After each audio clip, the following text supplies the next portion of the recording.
Welcome back, folks, as I continue my odyssey with Intel's Arc. In this series, I continue to test Intel drivers and monitor gaming performance every month using the reference A770. Another month has gone by and a significant driver drop has occurred. You'll definitely want to see the results of this month's check-in, so without further ado, let's get to it. Early in December, the Intel graphics team dropped a massive driver. In terms of actual download size, the driver is still about 1.3 gigabytes like previous ones, but it's the performance claims that make it massive. Intel promised enormous performance boost in older APIs, specifically DX9, which is used by popular games like Counter-Strike Global Offensive. Now, performance in CSGO was horrible at launch, so I obviously wanted to include that title in my testing this time, and even went back and pulled previous drivers to validate. Now, before we get to the results, though, let's recap the testing setup. All tests are done on the Arc A770 Limited Edition, were performed on my X570 test bench with a Ryzen 9 5900X at the helm and resizable bar engaged. 32 gigabytes of DDR4 3600 MHz DRAM rounds out the core of the system, and all the games are played from a PCIe Gen 4 NVMe SSD. Now remember, most of the launch numbers were provided by Brad's initial review on PCWorld.com and using an almost identical system, but I will continue to add more games over time. I have also taken the audience feedback and am including 1% low metrics where I can to ensure a more granular look at performance differentials. So thanks for the notes, and I'm happy to include it. If there are any other stats that you'd like to see, please let me know in the comment section below. And while you're down there, don't forget to subscribe and smash the crap out of that bell to see next month's results. Now, on to the testing. Starting at the top of our list, we have Cyberpunk 2077 and nothing. The FPS needle really didn't move here, and performance was mostly flat at both 1080p and once again at 1440p. Now, for what it's worth, performance has been trending up since the launch, but we'll need more data points to show if it's outside the margin of error. Watch Dogs: Legion was a culprit of slightly reduced performance in the post-launch driver, but here at 1080p, we're seeing things come back up, though not by much. At 1440p, we still see flat results, but again, at least it's consistent and plays much smoother than the launch driver for what that's worth to you. Horizon Zero Dawn was a game that saw healthy improvements with the first driver updates, and at 1080p, we see a slight uptick in that number again, but the 1% lows remain the same. It's pretty much the same story at 1440p, where the average frame rate slightly improved, but the 1% lows stayed about the same. Borderlands 3 was a boring one to talk about last month, and, well, the story stays the same this month. At 1080p and again at 1440p, results remaining basically flat. Not a whole lot to write home about this one, but I'll keep tracking it. Total War Troy running on DX11 showed the most impressive gains last month, but this time around, both 1080p and again at 1440p, we really saw no improvement. But you know what? The performance is still very good, and I'll take it because it's still miles beyond where it started.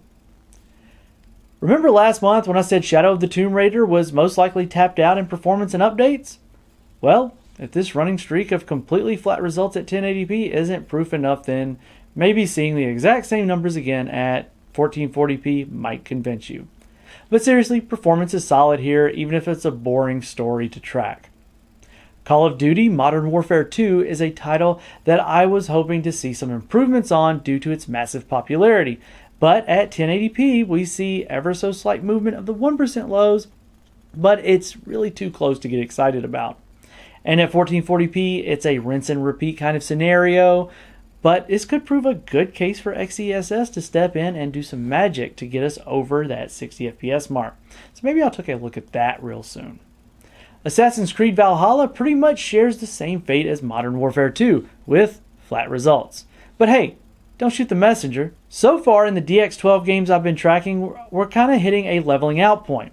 Though I still hope to see some improvements in Cyberpunk 2077 and Modern Warfare 2, as those titles still have quite a bit of life left in them. But I did add testing for two of the most played games on Steam that aren't DX12 based, both of which didn't perform so well at launch for the A770. So let's take a look and see how those are doing. I'm going to start things off with Counter-Strike Global Offensive, or CSGO as it's more often referred to.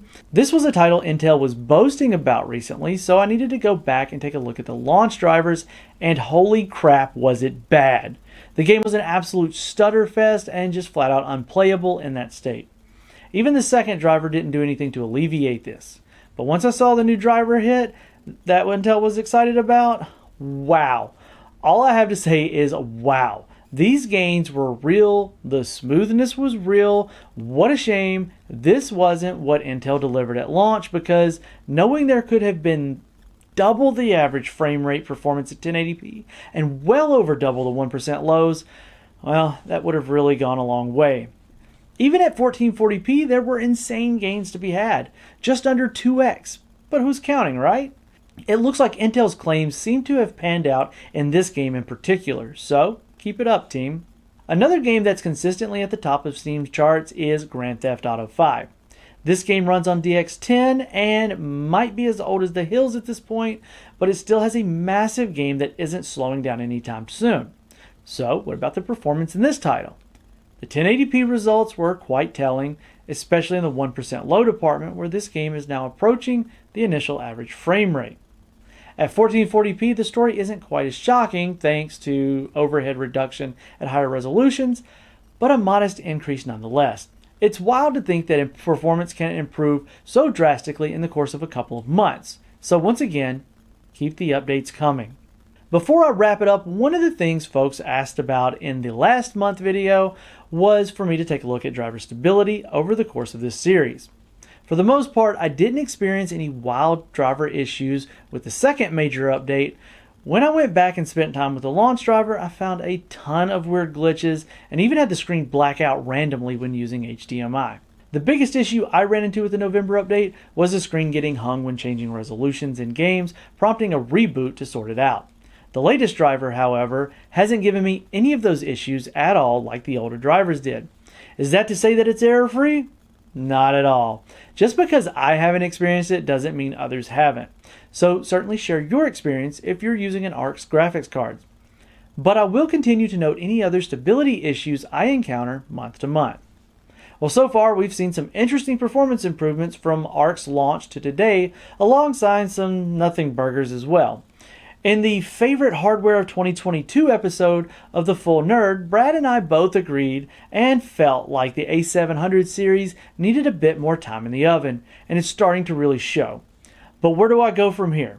Do I keep going down the same path in hopes to see some improvements, or do I start looking at other aspects of the ARC line, such as ray tracing, XeSS, maybe encoding? Maybe I shift those things for the coming months and revisit at the 6 month or even the 1 year mark. So let me know your thoughts down in the comments section. And whatever road this Odyssey takes us down, make sure you've hit that like button and subscribed here at PC World for even more PC gaming and hardware goodness.